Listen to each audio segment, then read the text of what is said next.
Las noticias en contexto con Adela Coriad.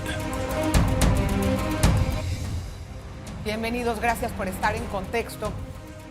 Las situaciones de reformas constitucionales en diferentes países han sido realmente una lección. Nosotros vamos a entrar en este procedimiento más adelante.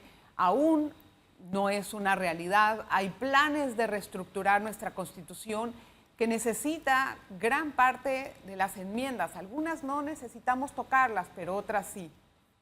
El mecanismo es uno de los principales retos para nosotros, porque de ahí que lograremos un buen resultado. Hoy le tengo a una persona que nos va a ayudar muchísimo en el tema. Es chileno, es consultor de las Naciones Unidas, especialista en gobiernos, en gobierno abierto, perdón, y en justicia abierta, perdón. Don Peter Sharp, gracias por estar con nosotros en Contexto, es un gusto tenerle. Bienvenido a su casa, bienvenido a Panamá. Muchas gracias, Arita, por la invitación. Acá estamos a sus órdenes. Al contrario. Bueno, yo sé que ustedes en Chile, porque usted es chileno, tuvieron un alboroto cuando se hizo la Constitución o se intentaron hacer los cambios. Al final, pues, no pudo ser un resultado exitoso. Nosotros tenemos un procedimiento que vamos a hacer más adelante. Y si usted tuviera que darnos un consejo, tomando su experiencia, ¿cuál podría ser este? Más diálogo. Es el único consejo que puedo dar. Más diálogo. Los procesos constitucionales y la construcción del Estado-Nación se construyen en base al diálogo. A veces estamos llenos de información, de opiniones, de prejuicios, pero el diálogo es un espacio de confianza donde las personas compartimos información, experiencias, pensamientos y sentimientos.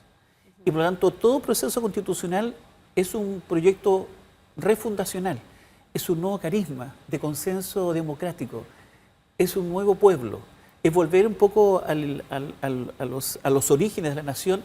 Y todos los procesos de construcción de un país se construyen en base al diálogo. Pero es que ese diálogo, yo pienso que es la mejor receta. Sin embargo, muchas veces se contraponen ideologías, intereses políticos, y no hay diálogo que valga para poder sacar adelante ese consenso. Entonces vienen estas polarizaciones de ideas y de imposiciones. ¿Qué se hace? Más diálogo. Ay, don Peter, Más pero diálogo. En la práctica. En la práctica es eso. Las diferencias, en la antigua Grecia, cuando se construyen estos procesos en la asamblea, ¿cierto?, en el logos, en el espacio público griego, y también ocurre más tarde en Roma y en toda la historia de la humanidad en la construcción de instituciones, habían tres principios fundamentales en el diálogo. Primero es el logos, es la información. Y tiene que ver con la información que cada uno posee, con los prejuicios, con su formación ideológica, con su visión teológica o filosófica. Lo segundo es el patos, y ahí falla un poco esa figura. El patos es la emoción. Todo proceso de diálogo es un proceso emocional, no solo de información. Claro. Y el tercero es el etos. El etos es que el diálogo que usted construye, Adelita, Peter, construye hacia dónde va esa construcción, hacia la verdad. La verdad es lo que mantiene unido un país. Por eso que estos compartimentos de estanco, estas cuotas de poder, están separados porque a veces algunas cuotas de poder se construyen en base a la mentira. Y la mentira es lo que destruye. Muchas cuotas de poder se construyen en base a la mentira. Así es. Yo creo que y ahí está la falla. 80%, 90%, no sé cuántas. Así está la falla. Porque hoy día la mentira circula mucho más rápido. Pero la verdad es un ejercicio democrático. Claro, pero para llegar a la verdad uno tiene que ver los diferentes procedimientos para hacer la reforma. ¿Usted sabe cuántas veces hemos tratado de hacer una reforma constitucional en Panamá? Yo creo que hayan habido en los últimos quinquenios unos 3 o 4 intentos para poder hacerlo, y el último, que fue el que hizo Laurentino Cortizo, que dejaron listo, lo trató de meter en la asamblea, se armó un revolú. Hubo manifestaciones, hubo un problema, no estaban muchos de acuerdo con la forma, etcétera, y quedó un fracaso. Pero nuestra Constitución requiere de cambios. El problema es cómo los hacemos y cuál sería el mejor método para hacerlo. Además del diálogo, constituyentes, reformas puntuales a cada uno de los artículos? ¿Cuál es la forma? Bueno, en el caso de América Latina y en particular de Chile, hubo dos mecanismos. Una reforma a la Constitución, hubo más de 40 reformas a la Constitución del 81, que significó que Chile despegara, transitara de una dictadura, que fue la de Augusto Pinochet, hacia un proceso democrático en una coalición, una concertación de partidos políticos que incluso pensaban distinto. Pero ese proceso de reforma a la Constitución generó importantes avances.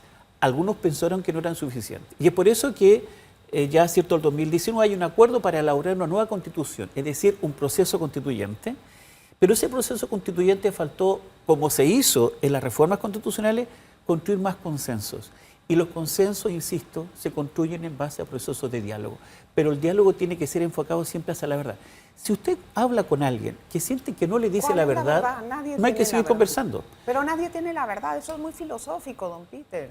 ¿Cuál es la verdad? La verdad es aquello que es aquello que vemos habitualmente. ¿Cuál es la verdad que hoy es miércoles? ¿Podemos refutar aquello?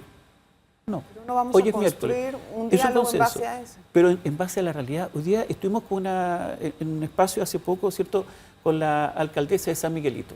Con ella Irma, se acaba de ir. Le estaba rindiendo justamente cuenta a usted. ¿Y qué le estaba diciendo? ¿Le estaba diciendo la verdad? ¿Usted le creyó? Sí. Bueno, hay gente que tiene más confianza que otras, pero le voy a decir una cosa. Porque ella estaba rindiendo cuenta de hechos concretos y estaba diciendo la verdad. ¿Cómo construyó la alcaldesa de San Miguelito? Mediante procesos de diálogos comunitarios. Lo que estaba haciendo ella diciendo de la verdad. Y por eso es que usted la entrevista y mantuvo el diálogo con ellos permanente. Solo hay diálogo cuando es verdad. Y la verdad es aquello que es evidente. Si la verdad no está en las visiones abstractas. La verdad es muy concreta. Para lo que usted está hablando, es lo que vemos todos los días. Es importante tener confianza en la persona con la que uno está dialogando. Le voy a dar unos datos. El CIEPS acaba de hacer, el Centro Internacional de Estudios Políticos y Sociales, acaba de hacer una encuesta, ¿no? Y sacó unos resultados interesantísimos. Hay desconfianza de la ciudadanía en diputados y partidos políticos, en un 74%. Ve usted. Rechazan la asamblea y el 14% de las personas, solo el 14% de las personas cree en los partidos políticos.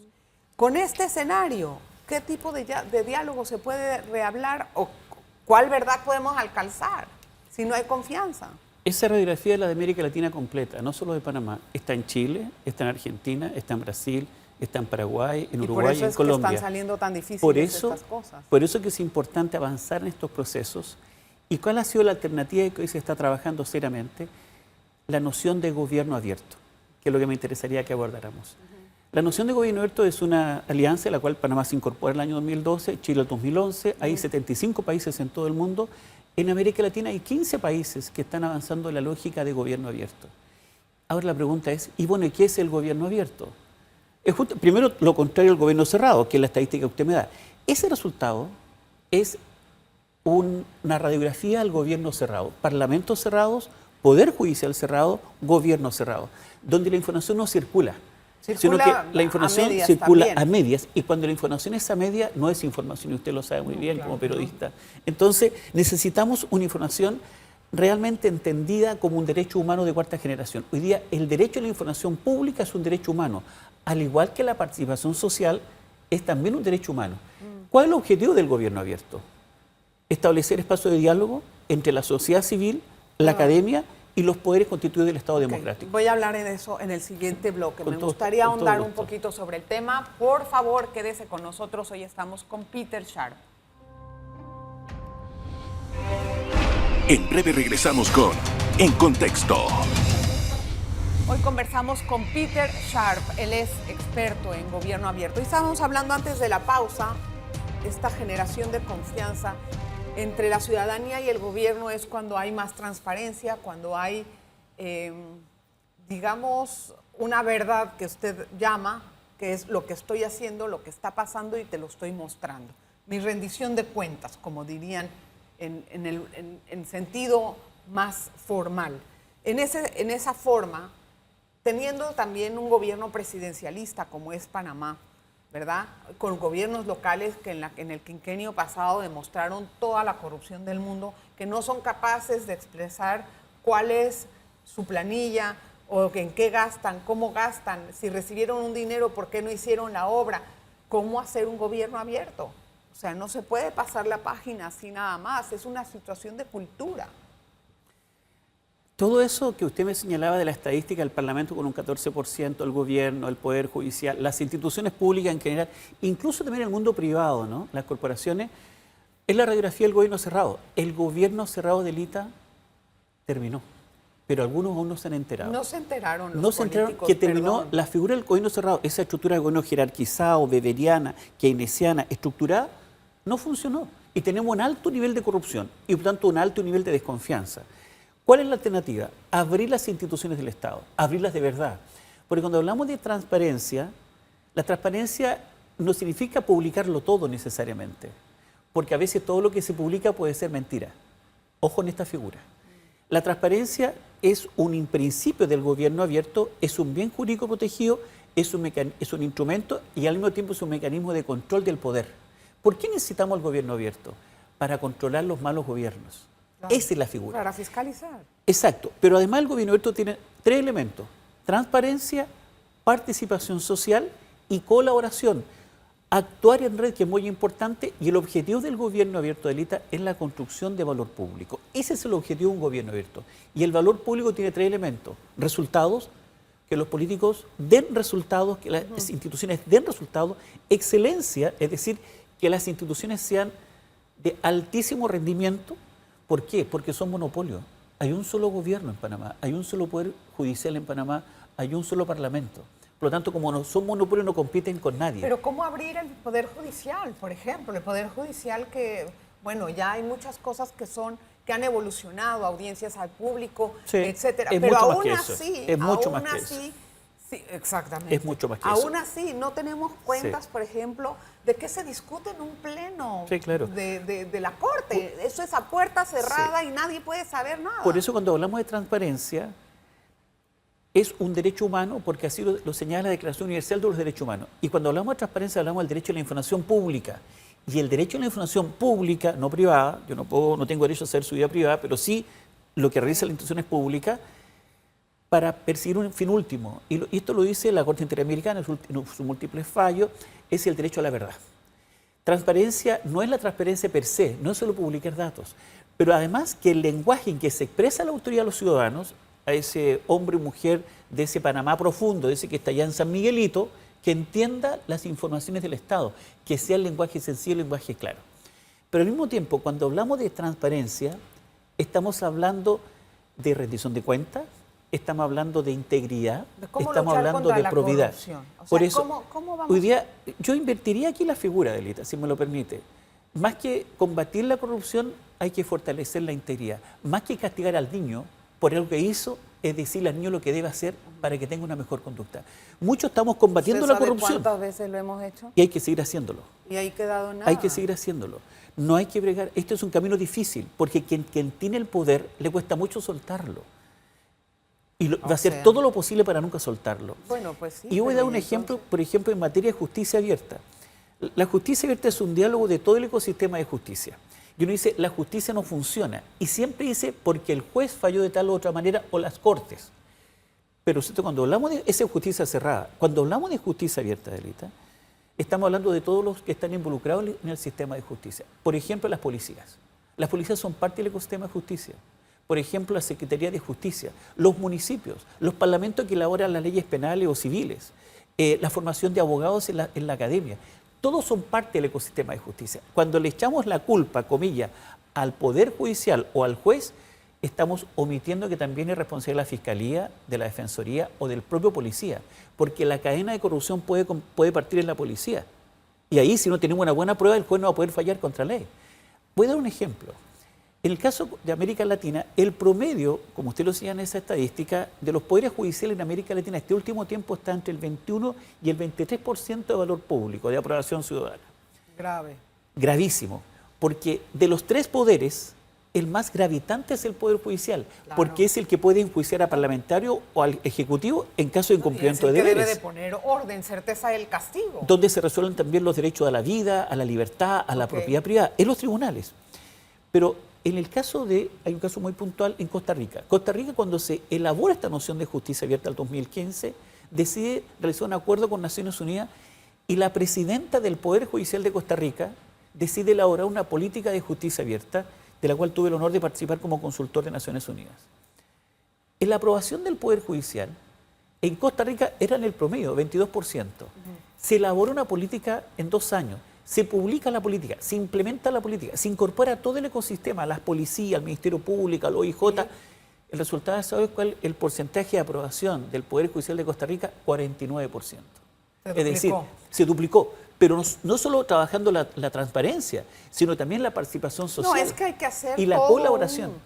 Porque hemos olvidado la comunidad. Pero hemos olvidado vivir en comunidad, que eso es clave en el gobierno. El gobierno abierto es un gobierno de la comunidad. Y se ha olvidado para quién estamos sirviendo, si no es para el ciudadano. Para el común. ciudadano. Y es por eso que la noción de valor público es importante, porque quien valora o que le da valor a la gobernabilidad es el ciudadano. Es el ciudadano. Voy a hacer una pausa, don Peter. Vamos a regresar enseguida con más. Por favor, quédese con nosotros. Vamos a ver algunas recomendaciones sobre cómo debería de ser el texto constitucional. En breve regresamos con En Contexto. Hoy conversamos con Peter Sharp, es un experto en gobierno abierto y también participó en la redacción de la Constitución de Chile. Y quiero hacerle algunas preguntas para que nos dé unos tips. Si nosotros nos ponemos a la tarea de hacer una nueva Constitución, ¿cómo hacer un ejercicio práctico? ¿Cómo? ¿Cuál es la receta? En clave de Estado abierto. ¿Cuál es esa clave? Lo menos es más. Hay constituciones en América Latina que son verdaderos tratados de todo, es decir, hasta de la receta de cocina. Sí. Eso es un absurdo y va a conducir al despeñadero constitucional. O sea, no hacer algo tan largo. No, las constituciones deben ser idealmente de carácter muy ejecutivas, señalando grandes principios, grandes valores. Por ejemplo, la Constitución norteamericana tiene apenas 7 artículos. Sí.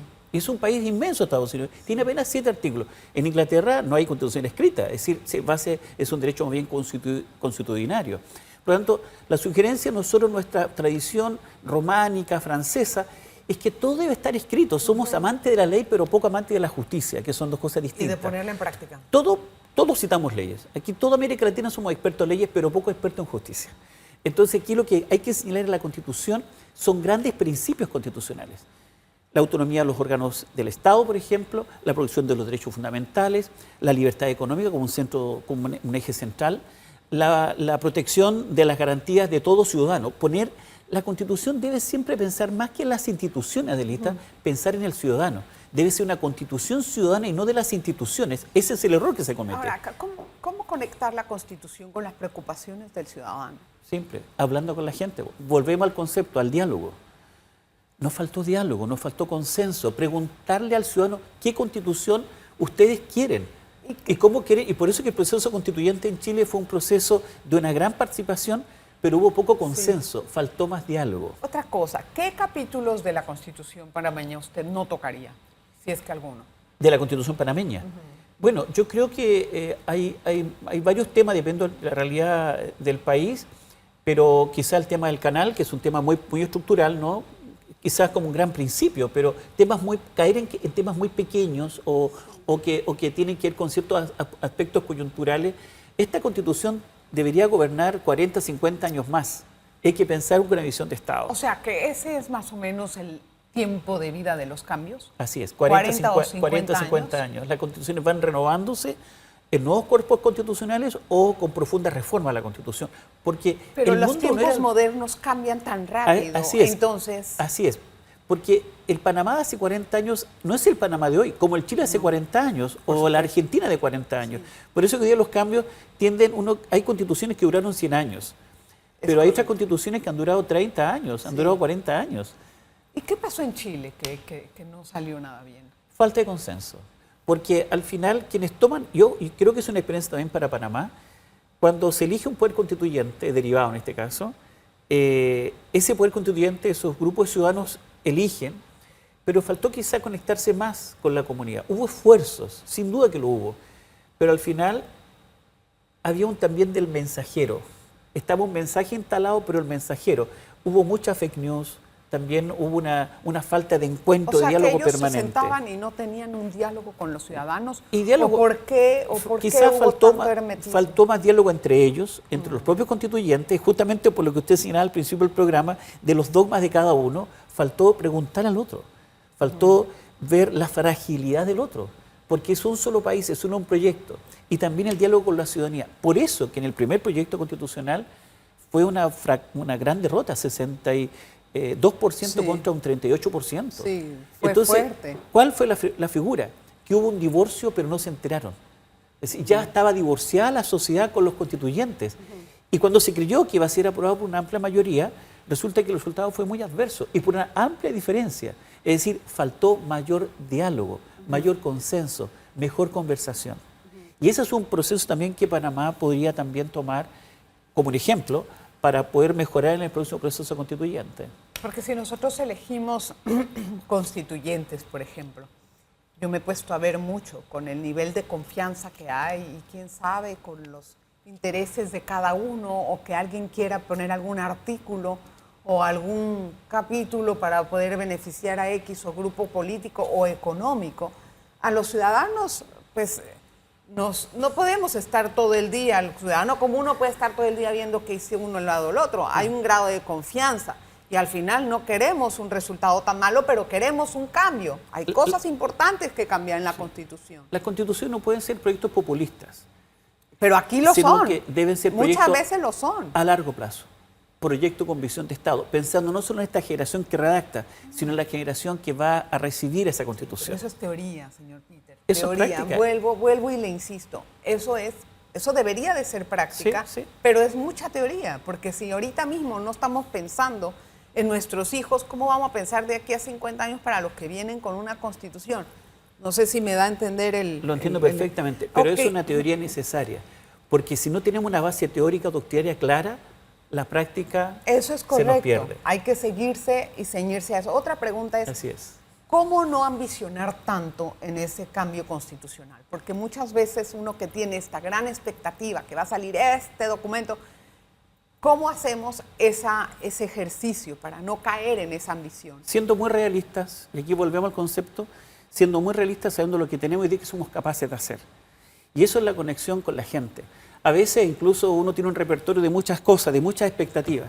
La idea es ser muy cauteloso, de una visión épica, un proyecto épico de país, pero saber qué país somos, cuál es la realidad que tenemos y a partir de esa realidad ir construyendo un proyecto nacional que permita avanzar a hacer grandes cambios en el camino.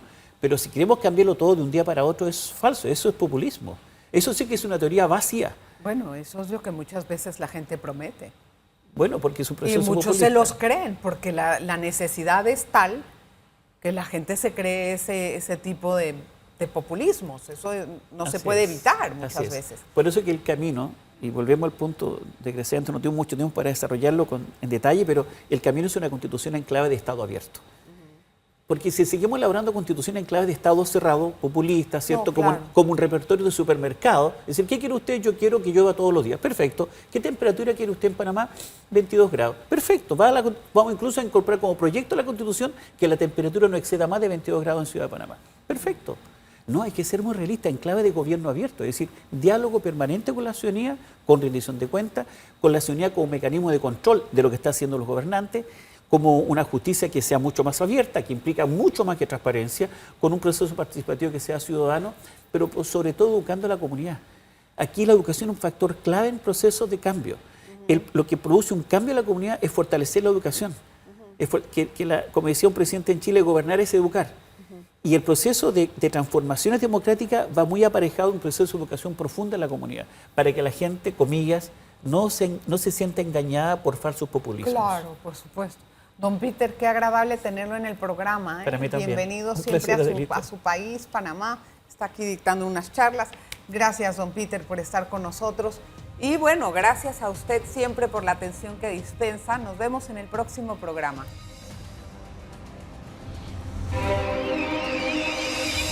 Las noticias en contexto con Adela Coriad.